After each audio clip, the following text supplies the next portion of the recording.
Eu recebi aqui uma pergunta do nosso Instagram e o cara me perguntou aqui: qual é o melhor sistema para narrar Call of Cthulhu? Bom dia, condessas, bem-vindos ao Condado, eu sou o seu anfitrião, Jean, e hoje nós vamos responder essa pergunta enigmática: qual é o melhor sistema para narrar Call of Cthulhu? E ela é bem simples: Call of Cthulhu, toca a vinheta.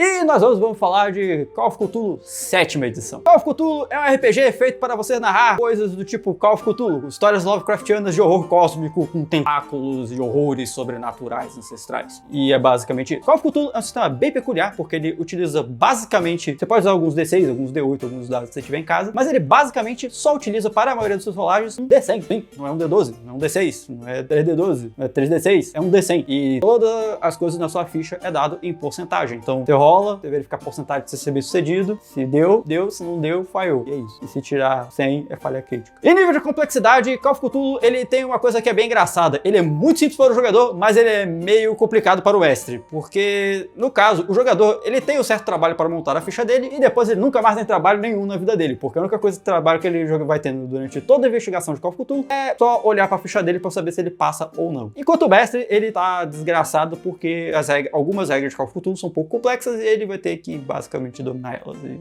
tá ferrado. O foco narrativo de Call of Cthulhu é mistério, terror, horror cósmico, investigação e suspense. Não necessariamente nessa ordem, mas ele é perfeito para você narrar efetivamente horror cósmico. Pontos positivos. O primeiro ponto positivo: melhor sistema de insanidade ever. Na moral, esse sistema de insanidade ele é maravilhoso. Por quê? Tem um atributo na sua ficha chamado sanidade e ele só encolhe, basicamente. Toda vez que você falha num teste de sanidade, ele diminui e ele vai diminuindo até que uma hora ele chega a zero e você perde o personagem. Isso é sensacional, porque isso consegue emular muito bem a vibe dos contos Lovecraftianos, não só do Lovecraft, mas Lovecraft e companhia, né, que tem o pessoal que escreveu coisa depois dele, inclusive o primeiro sistema de Call of Cthulhu. Inclusive, os próprios livros de Call of Cthulhu adicionaram muita coisa ao universo de Lovecraft ao longo dos anos. Então, assim, ele é um chuchu para emular esse tipo de coisa. O segundo ponto positivo desse sistema é a simplicidade. Como eu já tinha falado antes, ele oscila, né? Para o jogador, é a coisa mais simples do universo. Você vai ter um trabalhão para montar a sua ficha, porque você vai ter que fazer uns cálculos meio esquisitos, você vai ter que distribuir uma porrada de ponto, e depois você nunca mais vai mexer nisso, a não ser que você perca um braço ou qualquer coisa do gênero, ou você morra, aí você vai ter que fazer outra, ou você fica maluco, que aí você vai ter que fazer outra também. O que ficar maluco é pior que morrer, porque a ficha passa pro mestre, né? Então não coube Call of Cthulhu. Mas isso é muito bom porque torna o jogo muito ágil. Você não precisa ficar fazendo contas elaboradas e tal. Vamos lá, vamos pensar o seguinte: você quer arrombar uma porta, certo? Você não precisa rolar um dado, não. O mestre vira pra você e fala: faz um teste de arrombamento DC. Já é, meu irmão. Aí tu pega o teu D100, tu rola e você vê se o resultado foi igual ou menor o que você tem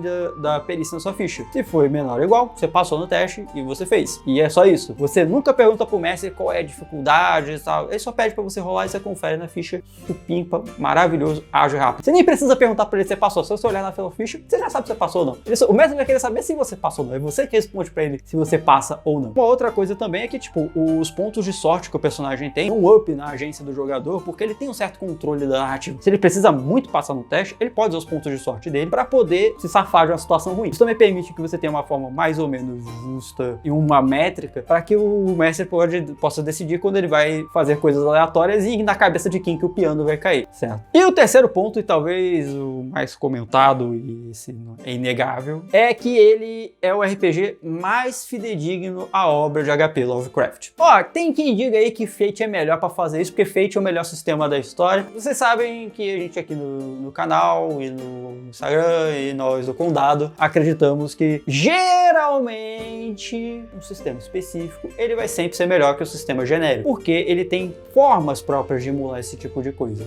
Fate é um sistema genérico. Eu, em particular, eu acho, na minha opinião, eu acho Call of Cthulhu muito melhor que Fate para narrar aventuras Lovecraftianas e investigações Lovecraftianas. Para outras coisas, pode ser realmente que Fate seja melhor, mas a gente vai destrinchar isso quando a gente chegar na vez de Fate, certo? A gente vai gravar um review de Fate e a gente vai gravar um vídeo destrinchando o sistema de Fate. Tá aqui no card quando estiver pronto. Me cobre porque sou eu que vou gravar isso. Quarto ponto, versatilidade. Call of Cthulhu é um sistema sensacional se você quer narrar coisas que estão associadas com o universo de Call of Cthulhu. Não necessariamente você precisa ter um bicho de tentáculo aparecendo. Pode ser um culto maligno, pode ser um bicho esquisito, às vezes pode ser até um experimento científico, por que não? Qualquer coisa que envolva investigação, perda de sanidade e horror, de alguma de suas várias vertentes, você pode utilizar Call of Cthulhu. Ele é muito bom, ele com um RPG de investigação, ele funciona maravilhosamente bem, e você pode utilizar ele. Então assim, GG. E o quinto ponto, e não menos importante, talvez seja o mais importante que vários vezes que a gente vai fazer, é que Call of Cthulhu 7ª edição tem em português do Brasil. Estou falando isso porque tem algumas versões de Call of Cthulhu que só tem PT,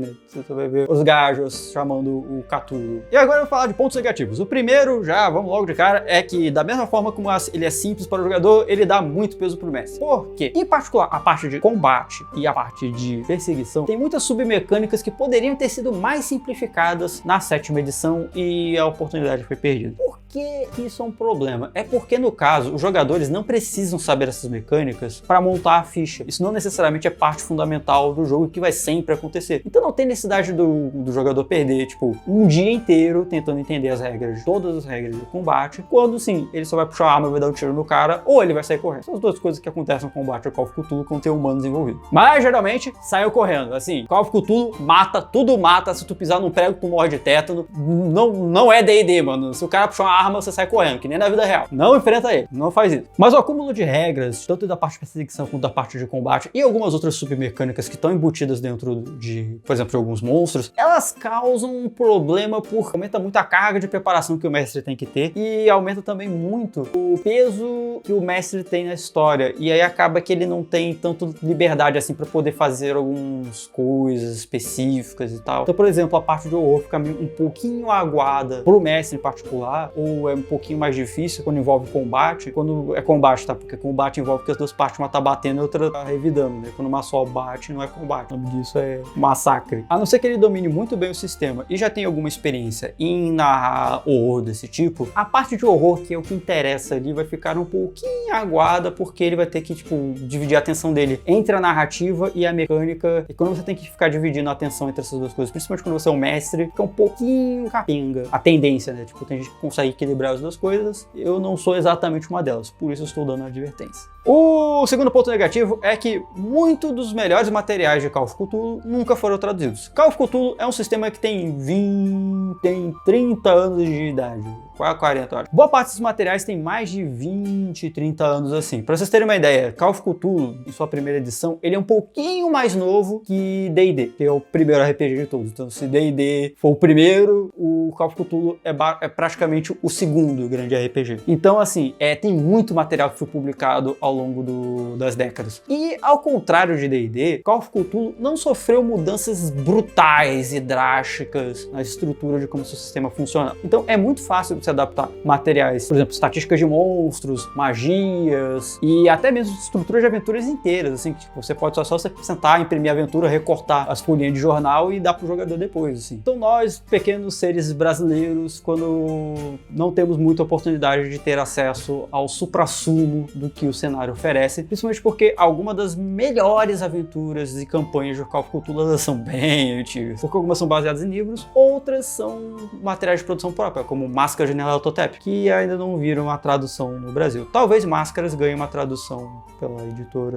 que está publicando isso aqui no Brasil em breve, mas eu não sei como é que anda isso. Mas, por exemplo, O Horror para o Expresso do Oriente, não temos em português. Behold the Mother, uma das minhas aventuras favoritas, você não tem em português. E tem muita coisa. Tem livros inteiros de Call of Cthulhu que você pode dar a segunda ou terceira edição de Call of Cthulhu sobre a Primeira e Segunda Guerra Mundial para você jogar Call of Cthulhu na Primeira e na Segunda Guerra Mundial. O que é sensacional, é fantástico, nada como tentáculos, trincheiras e ratos. E o terceiro ponto positivo, que mais uma vez, para quem não viu o outro vídeo de horror, RPG de horror não é para todo mundo, Call of Cthulhu não é exceção. Call of Cthulhu, 7ª edição, 6ª edição, qualquer edição, Call of Cthulhu, tem Call of Cthulhu no meio, a não ser que seja Call of Cthulhu, que aí é com um A no meio, que é com gatinhos, aí você pode, é para todo mundo, a não ser que você não gosta de gato, mas Call of Cthulhu não é para todo mundo. Por quê? Horror implica em que você tem que colocar o seu personagem em situações de vulnerabilidade. Call of Cthulhu é muito mais intenso nesse ponto que, por exemplo, Symbaroum ou Shadow of the Demon Lord, porque você tá realmente indefeso, você tem pouca coisa que você consiga fazer para se defender das coisas que te ameaçam. Então, coisas que você não tem como enfrentar diretamente. Geralmente, toda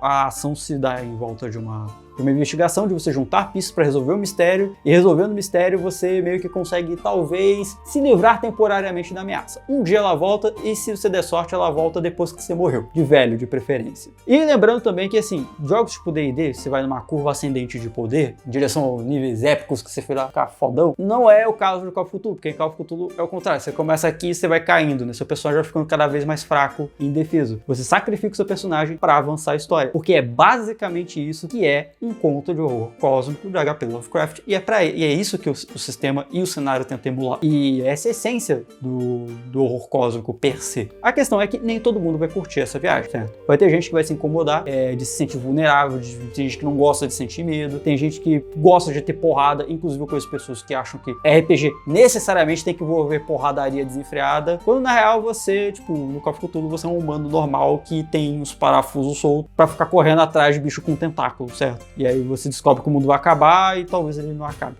Humanos, certo? Mas de qualquer forma, sempre vale o aviso. RPG de horror não é para qualquer um. Call of Cthulhu não é para qualquer um. Se você curte, beleza, mas se você não curte, não tem problema nenhum. Você pode jogar qualquer outro RPG, porque o que não falta hoje em dia é RPG na praça e gente jogando RPG. Considerações finais. Call of Cthulhu 7ª edição é a melhor edição de Call of Cthulhu até o momento. Ela simplificou um monte de coisas complicadas que tinha de edições anteriores, e embora ela tenha pisado um pouco na bola com a questão do narrador, porque ele ainda sobrecarrega muito, mas isso pode ser melhorado talvez em uma 8ª edição, quem sabe. De qualquer forma, Call of Cthulhu era e continua sendo o papa dos RPGs de horror, nota 9. E esse foi o nosso vídeo de hoje, pessoal. Inscreve no canal, aperta o like, não aperta o dislike, aperta o sininho e até a próxima.